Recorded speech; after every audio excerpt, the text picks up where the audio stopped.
Hi, this is Stacy Kennedy, founder of www.100krealestate.com. And over the last several years, I've had the opportunity to speak and train literally thousands of real estate investors all over the United States and in Canada. And one of the things that comes up frequently when I'm dealing with new investors who are interested in getting into apartments is the question, well, how do I know if I'm ready to get into apartments yet? So what I'd like to do is just spend a few minutes talking about what it takes to make the transition from investing in single-family homes into apartment buildings and what some of the differences are. So for starters, let me just say, it really doesn't matter where you are in your real estate career. If you've never done a real estate transaction, or if you've done many transactions, the reality is apartment buildings are for everyone. If you understand what to expect and what to expect out of the deal. So, for example, you might be a new investor or you've invested in a few single-family homes or small properties and you want to go into something for passive cash flow. Well, it doesn't mean you have to go from owning 2 single-family homes into a 100-unit complex. When you get into multifamily, anything that's 5 or more units is considered to be an apartment complex that would be financed through commercial financing if you're financing it traditionally. So there's nothing wrong with starting off with maybe a 10-unit building, and that's a great place to start. It gives you the opportunity to understand what it is to have 10 units under a single roof instead of 10 units under 10 roofs. You'll start to understand that there's systems that can be put into place that takes a lot less of your time than dealing with 10 different tenants at 10 different locations throughout the city that you're investing in. So there's some huge benefits there. Also, you can always employ the help of a property manager or an on-site manager to handle the day-to-day questions and concerns that come up with your tenants. You might be a hands-on person and want to do that yourself, which is totally fine, and I definitely say you're going to get excellent experience, though you'll probably get burned out eventually, but it's fine to start doing that. You really get to know the business and get to know your building. You understand what are the normal kinds of repairs and maintenance that are going to come up in a 10-unit building.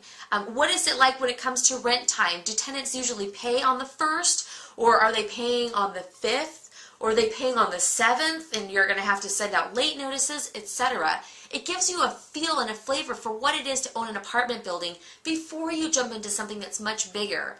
But the nice thing about it is, once you do start investing in apartment buildings, you'll see everything that you do is a system that you create. So for example, on the 1st of the month, rents are due, right? And if you have a 4-day grace period, and that means rents are due no later than the 5th at 5 p.m., you have 10 rents that you're expecting to come in no later than the 5th at 5 p.m.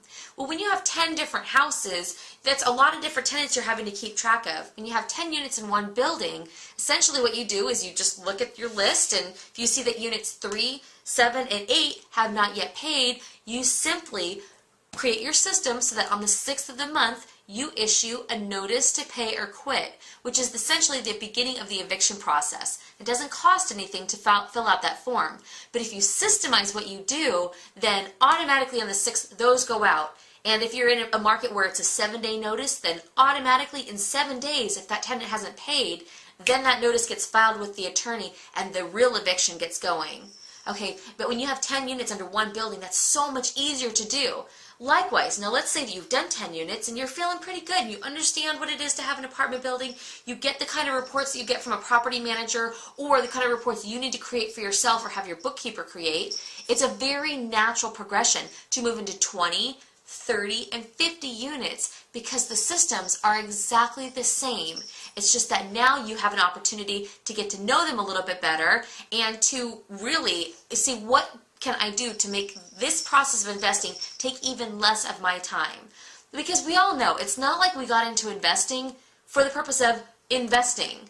There was usually some other reason that we got into it. Usually, from all the thousands of people I've worked with, the one thing that is very common throughout all of them is they want more time. They want time with their family, time with their friends. They want freedom. And they want the finances that it will take to create that freedom. But ultimately, the freedom is to do what you want, when you want to do it, without having to check with anyone. Well, having an apartment building as opposed to a whole bunch of single-family houses is going to help you meet that goal of spending less time in your business.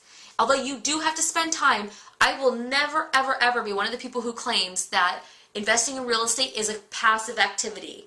It's passive compared to going to a job and sitting at a desk all day to make the same amount of money, no doubt. However, there's one thing that you always have to do, and especially for those of you who are new investors, please listen to this advice. This is going to save you worlds of hurt. Trust me on this one. This is a lesson I had to learn the hard way. But when you are investing in real estate, the reality is that nobody is going to care about your real estate the way that you do. Nobody. And if you're not caring for your real estate, nobody is.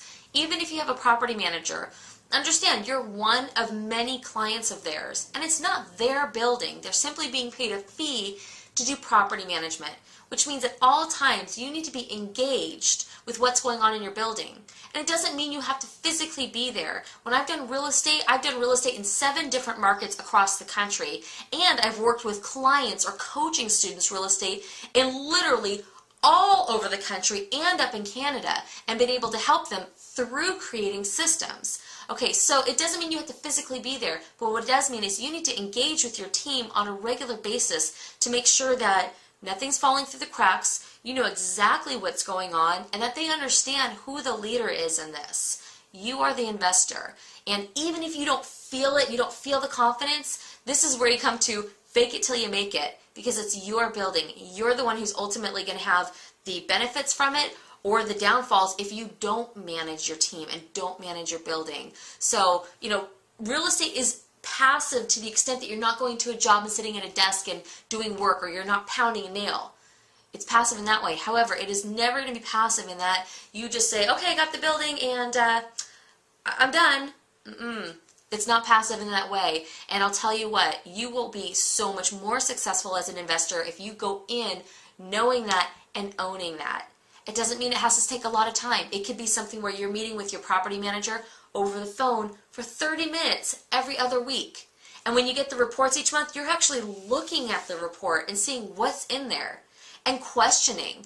Because the last thing that someone's going to want to do, if they know that you're an owner who's looking at the reports every month, the last thing that they're going to want to do is try to slip something by you if they know you're always questioning what it is. So it takes a little bit more time and effort than the investors who really want this to be passive, but I also guarantee that you will have more profit, you will have more time, and you will have many more assets down the line as you build your business the right way. So again, apartment buildings are a great way to start to systemize your life so that the real estate that's part of your life doesn't have to take up your life, and it can become the profitable, life-generating, fun-generating asset that's supposed to be. So once again, this is Stacey Kennedy with 100K Real Estate, and have an awesome night.